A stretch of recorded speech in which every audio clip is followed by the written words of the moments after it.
Una ka na. Pucha, wag mo akong idadaan sa ano, Terry, ha. Wag mo ko idadaan dyan sa pinakamadilim na daanan dyan, ha.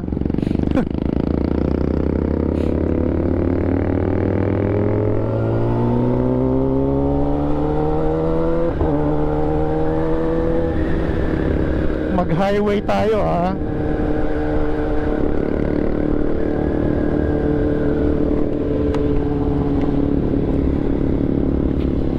Meron kasi itong dinadaanan dito na shortcut na ang labas mo ay sa may Punta Uno na. Pucha, ubod ng dilim.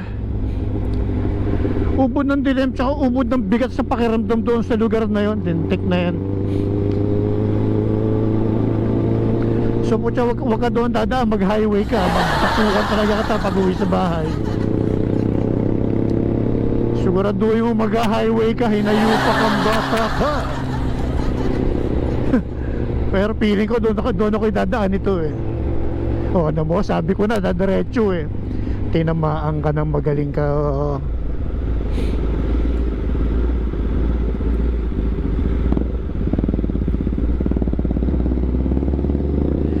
Hanep na bata to.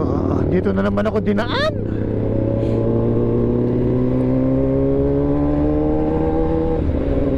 Alas 12:30, 12:30. Anak ng teting na yan, no. Alam mo kung ano yung pangit din sa lugar na to? Ang dami kong nakikita. Last time na dumaan kami rito, ganitong oras din, pagitan ng alas 12 hanggang alas 12:30. Alam mo yun, napakabigat sa pakiramdam. Tapos ganyan dito na naman ako idinaan.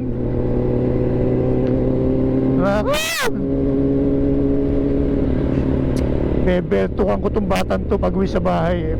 Promise, beltok sa akin to pag uwi sa bahay. O samahan nyo kami dumaan dito na ubod ng dilim. Imagine mo, ikaw lang mag-isa ang dadaan dito sa ganitong oras ng gabi. Kaya mo ba? Malakas ba ang loob mo na dumaan dito ng ganitong oras? Tapos yung bigla ka may back ride, oh. Sabayan lang natin to, huwag tayo magpaiwan.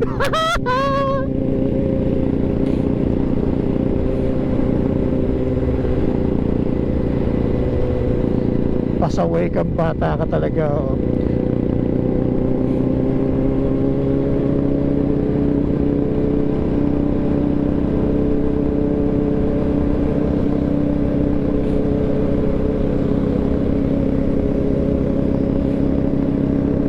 Naka-bright yung ilaw ko, buti meron siyang fog light, no? So hindi naman tayo pwedeng tumakbo na mabilis dito, madilim. At hindi ko kabisado ang daan. Mahirap na.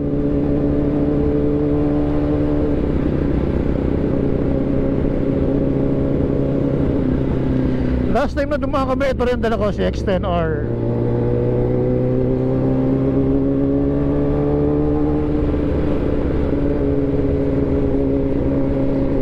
Ginawa pa naman, tinamaan na lintik na yan.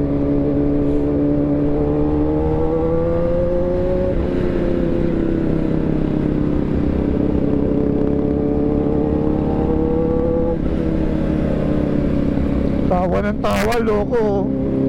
Alam niyo kung naka-open ang third eye ko, mas open ang third eye nung hinayupak na yun.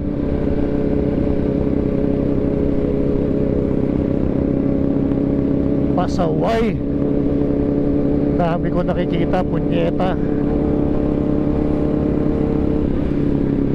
Ay, lentek. Woo!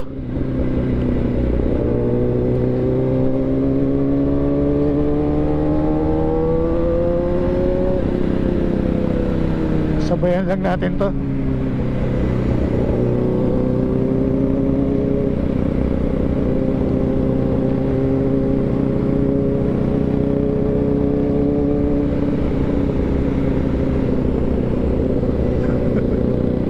Buset!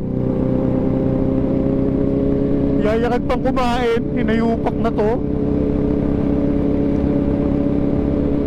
Takang-dami ko nakikita, punyeta. Ang bigat talaga sa ano rito. Ang bigat, bigat, bigat. Oo, overshoot pa, loko. Alam niyo yung may mga lugar talaga na parang ang bigat-bigat daanan. Ito yun, isa to. Isa to sa mga nadaanan kong sobrang bigat. Kaya dumadaan ako rito maaga eh. Pero yung ganitong oras, pangalawang daan ko rito na umuwi ng alas 12 ng gabi. Pagitan ng alas 12 hanggang alas 12:30 ng gabi. Actually, umaga na pala.